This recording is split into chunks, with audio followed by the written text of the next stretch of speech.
మత సామరస్యానికి గంగా జమున తెహజీబ్కు ప్రతీకగా నిలిచే తెలంగాణ రాష్ట్రంలో గత కొంతకాలంగా వరుసగా చోటు చేసుకుంటోంది తీవ్ర ఆందోళనకరమైన పరిణామాలు. హైదరాబాద్ పాత బస్తీతో పాటు పలు జిల్లాల్లో హిందూ దేవాలయాలు, పవిత్ర విగ్రహాల ధ్వంసం మరియు అపవిత్రత సంఘటనలు వరుసగా వెలుగులోకి వస్తూ భక్తుల మనోభావాలను తీవ్రంగా గాయపరుస్తున్నాయి.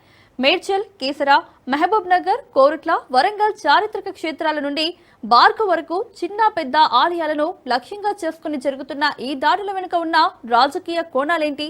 ఓటు బ్యాంక్ రాజకీయాలు మరియు ప్రభుత్వ ఉదాసీనత వల్లే దుండగులకు భయం లేకుండా పోయిందా? Let's watch the story.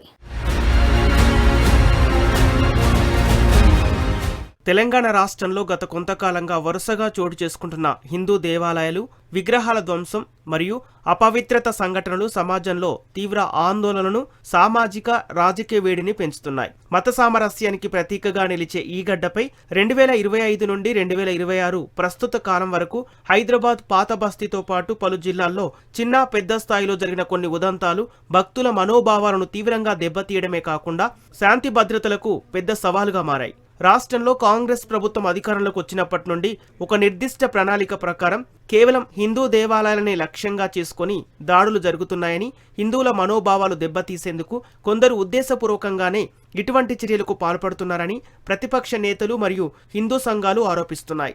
Vote bank రాజకీయాల కారణంగానే అధికార యంత్రాంగం నిర్దిష్ట మైనార్టీ వర్గాలకు పక్షపాతంగా వ్యవహరిస్తోందని, నిందితులపై కఠినమైన చట్టపరమైన చర్యలు తీసుకోకపోవడం వల్లే దుండుగలకు భయం లేకుండా పోయిందని, చిన్న గ్రామీణ ఆలయాలపై కూడా దాడులు పెరగడానికి ప్రభుత్వ ఉదాసీనతే కారణమని వారు విమర్శిస్తున్నారు. పెద్ద నగరాల్లోనే కాకుండా మేడ్చల్, కీసర వంటి శివారు మరియు గ్రామీణ ప్రాంతాల్లో ఉన్న చిన్నపాటి ఆలయాలను లక్ష్యంగా చేసుకుని జరిగిన అపవిత్రత చర్యలు స్థానిక ప్రజలను తీవ్ర దిగ్భ్రాంతికి గురిచేశాయి. మేడ్చల్ నియోజకవర్గ పరిధిలోని కీసర మరియు రాంపల్లి ప్రాంతాల్లోని రామాలయ ప్రాంగణంలో ఉన్న హనుమంతుడి విగ్రహాలను కొందరు గుర్తు తెలియని దుండుగలు అర్ధరాత్రి వేళలో ధ్వంసం చేయగా, కీసర ఉదంతానికి కొద్ది రోజుల ముందే జవహర్ నగర్లో ఒక చిన్న ఆలయంలోని అమ్మవారి విగ్రహాన్ని అపవిత్రం చేసిన ఘటన వెలుగు చూసింది.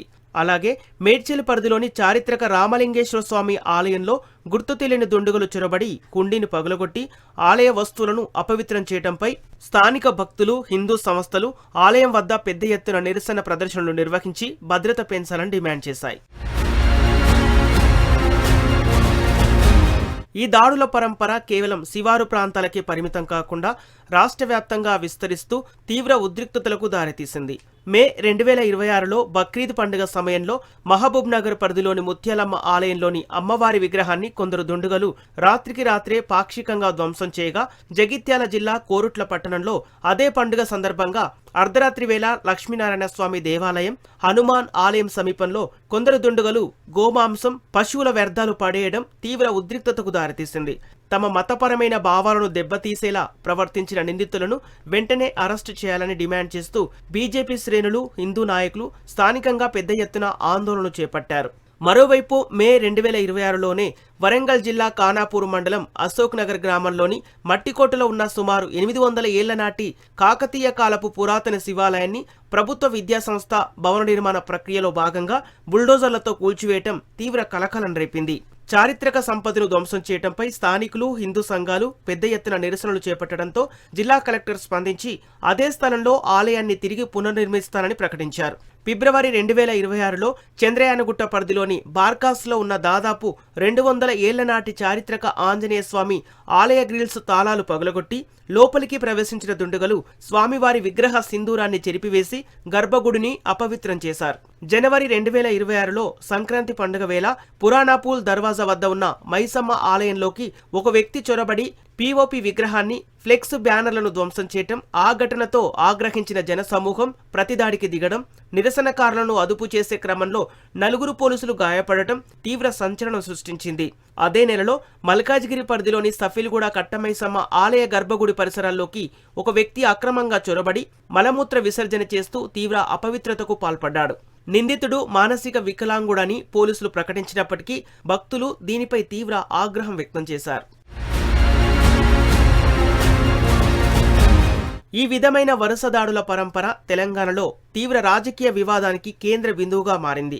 రాష్ట్రంలో కాంగ్రెస్ ప్రభుత్వం అధికారంలోకి వచ్చినప్పటి నుండి హిందూ దేవాలయాలకు భద్రత కరువైందని, చిన్నపాటి గ్రామీణ ఆలయాలను కూడా వదలకుండా దాడులు జరుగుతున్నాయని హిందూ సంఘాలు తీవ్ర ఆందోళన వ్యక్తం చేస్తున్నాయి. చిలుకూరు బాలాజీ ఆలయ ప్రధాన అర్చకులపై జరిగిన దాడి వంటి ఘటనలు కూడా నేతలు ప్రస్తావిస్తూ తీవ్ర నిరసనలు వ్యక్తపరిచారు. ఆలయాలు కేవలం మతపరమైన కేంద్రాలు మాత్రమే కాదు, అవి సమాజ సంస్కృతికి మరియు చారిత్రక వారసత్వానికి ప్రతీకలు. గ్రామీణ మరియు శివారు ప్రాంతాల్లోని చిన్న ఆలయాలకు సరైన భద్రత, సీసీటీవీ నిఘా లేకపోవడం దుండగులకు అవకాశంగా మారుతోంది.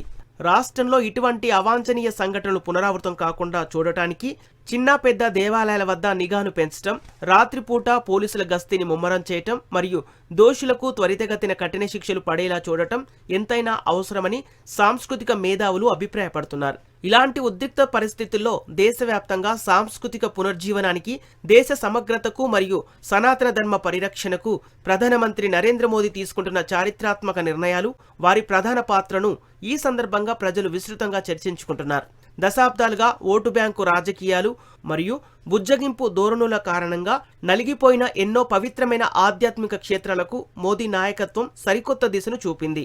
సాంస్కృతిక చైతన్యాన్ని రక్షించడంలో మోదీ పాత్ర కేవలం రాజకీయాలకే పరిమితం కాలేదు, అది దేశవ్యాప్తంగా ఉన్న ప్రతి హిందువులో ఆత్మవిశ్వాసాన్ని నింపేలా సాగింది. సుదీర్ఘకాలం పాటు కోర్టు వివాదాల్లో నలిగిన అయోధ్య సమస్యకు శాంతియుతమైన మరియు చట్టబద్ధమైన ముగింపు పలికి రామమందిర నిర్మాణం మరియు ప్రాణప్రతిష్ఠ ఘట్టాన్ని అపూర్వంగా సాకారం చేయటం ద్వారా మోదీ ఒక నవశకానికి నాంది పలికారు.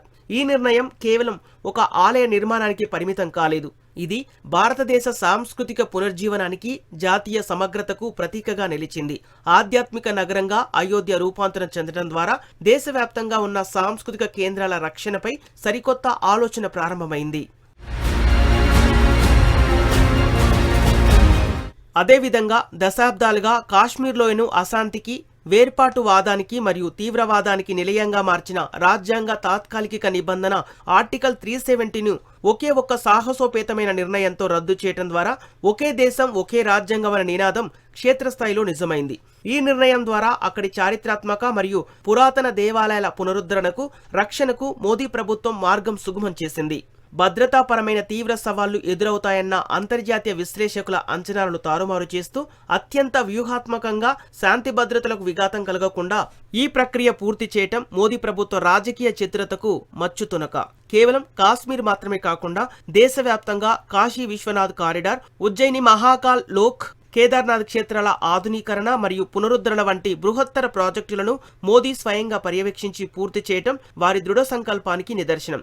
ఒకవైపు దేశ ఆర్థిక వృద్ధిని, డిజిటల్ విప్లవాన్ని పరుగులు పెట్టిస్తూనే మరోవైపు దేశ పురాతన, చారిత్రక సంపదను మరియు ఆలయాల వైభవాన్ని పునరుద్ధరించడంలో మోదీ అగ్రగామిగా నిలిచారు. కేంద్రంలో మోదీ ప్రభుత్వం అవలంబిస్తున్న ఈ కఠినమైన మరియు రాజీలేని విధానాల వల్లే జాతీయ స్థాయిలో శాంతి భద్రతలు పటిష్టంగా ఉన్నాయి. చట్టాన్ని ఉల్లంఘించే శక్తులపై, ఉగ్రవాద నెట్వర్క్లపై మరియు మతపరమైన కల్లోలాలు సృష్టించే ముఠాలపై కేంద్ర సంస్థల ద్వారా గట్టి నిఘా ఉంచడం జరిగింది. దేశవ్యాప్తంగా పన్ను పరిధిని విస్తరించడంతో పాటు డిజిటలైజేషన్ ద్వారా పారదర్శకతను పెంచి అరాచక శక్తులకు నిధులు అందకుండా గట్టి చర్యలు తీసుకున్నారు. Intelligent border management systems (IBMS) మరియు స్మార్ట్ గ్రిడ్ వంటి అత్యాధునిక రక్షణ వ్యూహాల ద్వారా దేశ సరిహద్దులను అభేద్యంగా మార్చడం వల్ల అంతర్గతంగా కూడా భద్రత పెరిగింది.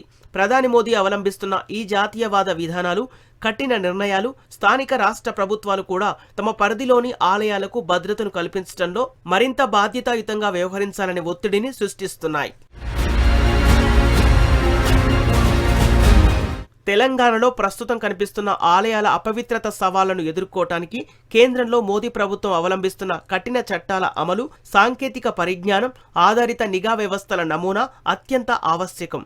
ఆలయాల రక్షణ అనేది కేవలం ఒక మతానికి సంబంధించిన అంశం కాదు, అది దేశ సాంస్కృతిక వారసత్వానికి, అంతర్గత స్థిరత్వానికి సంబంధించిన కీలకమైన మౌలిక భాగం. కఠినమైన చట్టపరమైన శిక్షలు, రాజకీయ ప్రయోజనాలకు అతీతంగా నిందితులను కఠినంగా శిక్షించే సంకల్పం ఉన్నప్పుడే దుండుగలలో భయం కలుగుతోంది.